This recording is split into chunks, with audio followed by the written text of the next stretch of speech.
જાનકી અને શ્રદ્ધાનું મોઢું જોવા જેવું હતું when I said dinosaurs.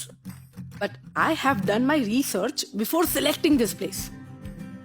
I'm sure આપણામાંથી ઘણા લોકો ઇકો ટુરિઝમ વિશે થોડું ઓછું જાણતા હશે. ઇકો ટુરિઝમ એટલે પહાડોની ગ્રીનરી અને એની સુંદરતા વચ્ચે છુપાયેલા અદ્ભુત સ્થળો.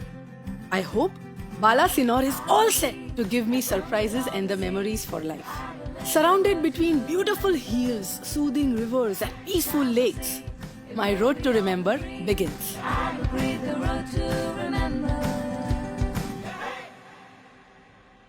There are some places in life where you should at least once travel alone to embrace the solo journey of your soul. અને મારી solo trip થવાની છે Balasinore. This is definitely going to be my road to remember.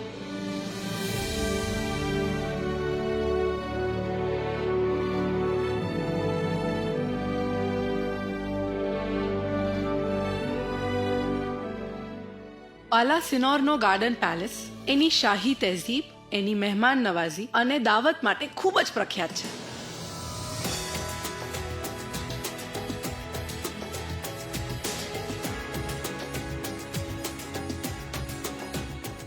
શાહી દાવત વિશે ઘણી વખત સાંભળ્યું છે. આજે પહેલી વખત એને એક્સપિરિયન્સ કરી.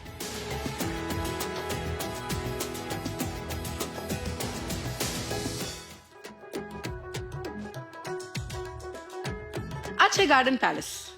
ગાર્ડન પેલેસ 1883માં નવાબ મનોવર ખાનજી બાબી દ્વારા બનાવવામાં આવ્યું હતું.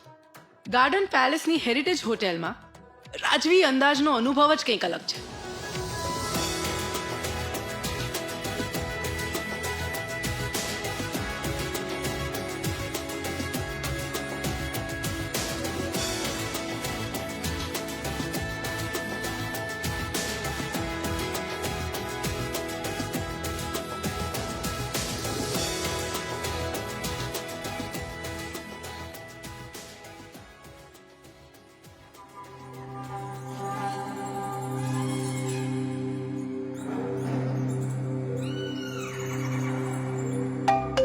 બાલાસિનોર હવે ગુજરાતના જ નહીં, આખા વર્લ્ડ મેપ પર ફેમસ છે.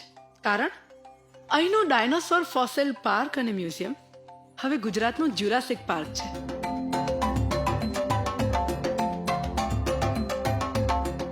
$6.5 કરોડ વર્ષ પહેલાના ડાયનોસોરના ઈંડા અને અશ્મિઓ હજારોની સંખ્યામાં અહીંયાથી પ્રાપ્ત થયા છે.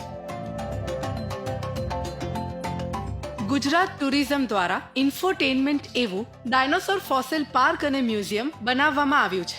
સોલો જ નહીં, અહીંયા ફેમિલી, ફ્રેન્ડ્સ અને કિડ્સ સાથે જરૂરથી આવજો.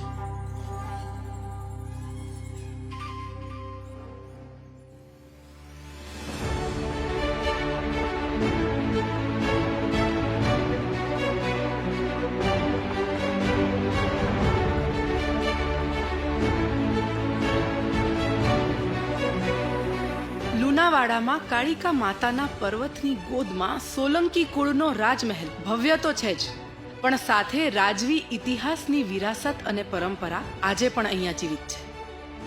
બ્રિટિશ ટ્રાવેલર વોલ્ટર હેમિલ્ટન 1820માં તેમના પુસ્તકમાં આ જગ્યાનો ઉલ્લેખ કર્યો છે.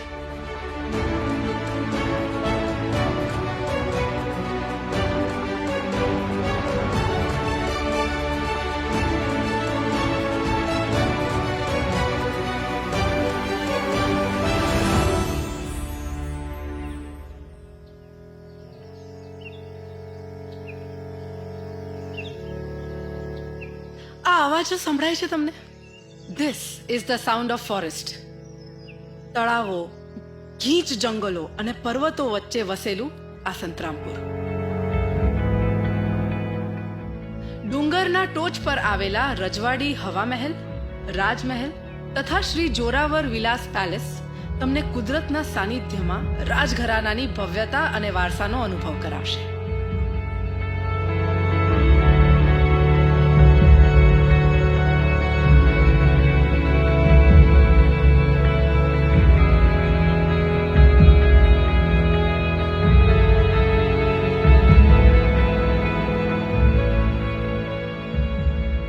વિતાવેલી દરેક ક્ષણ, આટલા બ્યુટીફુલ લેન્ડસ્કેપ્સ વચ્ચે ફોટોગ્રાફી કરવાની મજા અને પોતાની સાથે અદ્ભુત વિતાવેલો સમય is a perfect combination for a lifetime memory.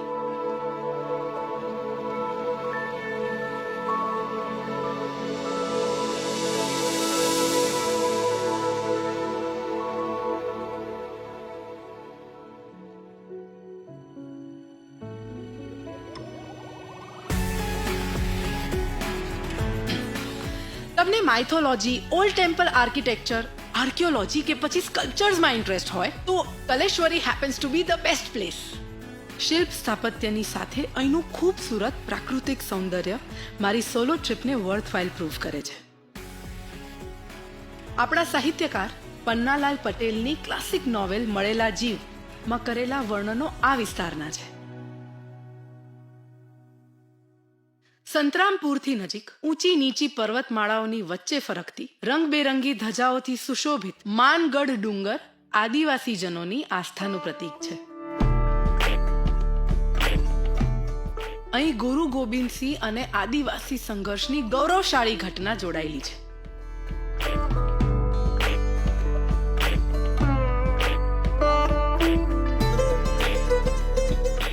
અહીંની લોક સંસ્કૃતિ અને લોક જીવનને માણવું એક અનોખો આનંદ છે.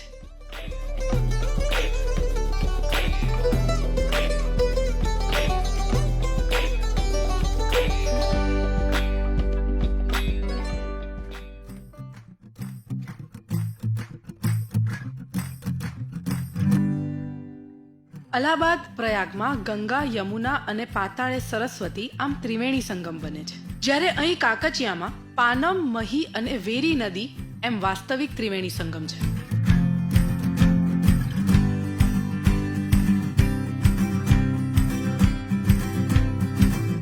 કહેવાય છે કે the longest journey begins with a single step. મારી સોલો ટ્રીપ આવી જ કંઈક હતી. This is the best experience. એવું લાગે છે કે આ સોલો ટ્રીપ ક્યારે પતવી જ ન જોઈએ.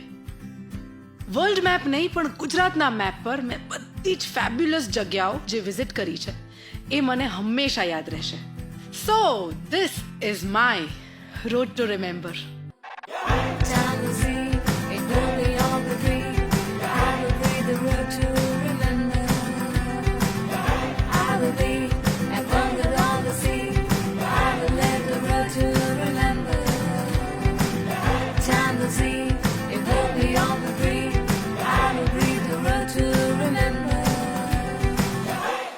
બે યાર, I really want to go there.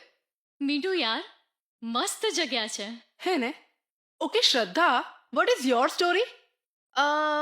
મારી સ્ટોરી રાજાઓની છે, સાહિત્યની છે અને કલાના એક યુગની છે. So my story is about ancient capital of Gujarat. Okay.